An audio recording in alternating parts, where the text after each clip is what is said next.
पुष्ट संख्या 163। पाठ का नाम है 5 मिनट।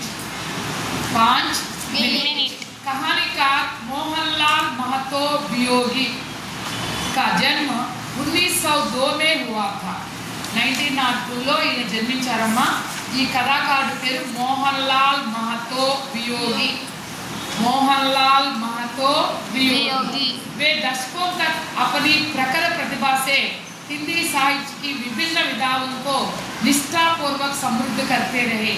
ఈయన 10 సంవత్సరాలు తన ప్రతిభతో హిందీ సాహిత్యంలో విభిన్న రకాలు అంటే కథలు రాశారు, నవలు రాశారు, ఇంకా రకరకాలన్నీ వాటిల్లో నిష్ఠాపూర్వకంగా దాని సాహిత్యాన్ని డెవలప్ చేశారు। Literature, Hindi literature.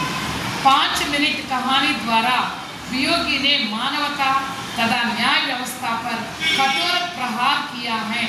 5 मिनट कథ ద్వారా వియోగి గారు మానవత్వం గురించి మరియు న్యాయ వ్యవస్థ మీద తీవ్రంగా దాడి చేశారన్నమాట। అంటే ఇది कहानी का सारांश इस प्रकार है। ఆ కథ సారాంశం ఈ విధంగా ఉంది। एक स्त्री को सरकार से एक पत्र मिलता है कि जेल में कैद रहने वाला उसका पति उससे अंतिम मुलाकात करना चाहता है। ఒక స్త్రీకి గవర్నమెంట్ నుంచి ఒక లెటర్ వస్తుంది। కేవలం లెటర్ వస్తుంది, అందులో జైల్లో నీ భర్త ఉన్నాడు కదా, నీ భర్త చివరి నిన్ను కలుసుకోవాలనుకున్నాడు చివరి టైంలో। ఎందుకని ఆయన ఉరి తీయబోతున్నారు, ఉరి తీసే ముందు నీతో చివరిగా కలవాలనుకున్నారు। 2 दिन बाद उसे फांसी पर चढ़ाने वाले हैं। ఎందుకంటే 2 రోజుల తర్వాత ఆయన ఉరి తీసేస్తున్నారు, उरिकम ఎక్కించేస్తున్నారు। पति की अंतिम इच्छा थी कि उसे अपने बच्चे और पत्नी को देखना। ఆ భర్తకి చివరి కోరిక ఏముంది, భార్యని పిల్లల్ని చూడాలి। वह स्त्री अपने दुर्भाग्य को कोसती हुई यह कहती है कि उसका पति निरपराधी है। పాపం తన దురదృష్టాన్ని తిట్టుకుంటూ ఆ స్త్రీ ఏమంటుందంటే నా భర్త నిరపరాధి అంటే ఏ నేరము చేయలేదు। लेकिन स्त्री की बातों को कोई सुनने वाले नहीं है। కానీ ఆ స్త్రీ మాట వినేవాళ్ళు ఎవరైనా ఉన్నారా? ఎవ్వరూ లేరు। युवती कहती है जब मैंने एक बार भगवान से प्रार्थना की तो भगवान ने मुझे एक बेकार गरीब पुरुष से संबंध जोड़ दिया। నేను అప్పుడు ఆ యువతి అంది, నేను ఒక్కసారి భగవంతుని ప్రార్థించగానే భగవంతుడు నాకు ఒక నిరుద్యోగి పేద అయినటువంటి ఒక పురుషుడితో సంబంధాన్ని కలిపాడు।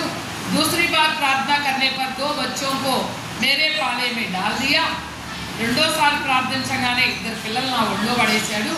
और तीसरी बार प्रार्थना करने पर मेरा अपना सर्वस्व डूबने के सहारे को खून के जुर्म में जेल भेज दिया और उस जुर्म के लिए फांसी भी दे दी।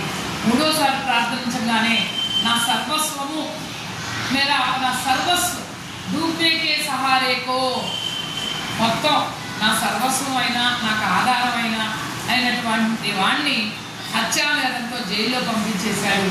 और उस जुर्म के लिए फांसी भी दे दी। ఆ నేరానికి అతనికి శిక్ష కూడా వేస్తున్నారు। युवती कहती है कि भगवान से कहने या पूछने से कोई फायदा नहीं। భగవంతుడు చెప్పడంతోనో భగవంతుడిని అడగటంలోనూ ఏ లాభం లేదు। युवती का वाद है कि उसके पति ने पेट के लिए अपराध किया। యువతి ఏం వాదిస్తుంది, నా భర్త తన పొట్టని సంరక్షించుకోవడానికి అంటే ఏంటి, తనకి ఉపాధి కోసం తిండి కోసం ఈ నేరాన్ని చేశాడు। యువతి పూछती है कि क्या नैतिकता मात्र गरीबों के लिए है। యువతి అడుగుతుంది, ఈ నైతికత అనేది పేదవాళ్ళకి లేదా? पति को कल फांसी पर चढ़ाने वाले हैं। భర్తని రేపు ఉరి తీయబోతున్నారు। इसलिए वह अपने बच्चों को साथ लेकर पति को देखने जाती है। అందుకని పాపం పిల్లల్ని తీసుకుని జైలుకి వెళ్తుంది। जेल में युवती अन्य अपराधियों को देखती है। ఆ జైల్లో ఆ యువతి ఇతర నేరస్తులు కూడా చూస్తుంది।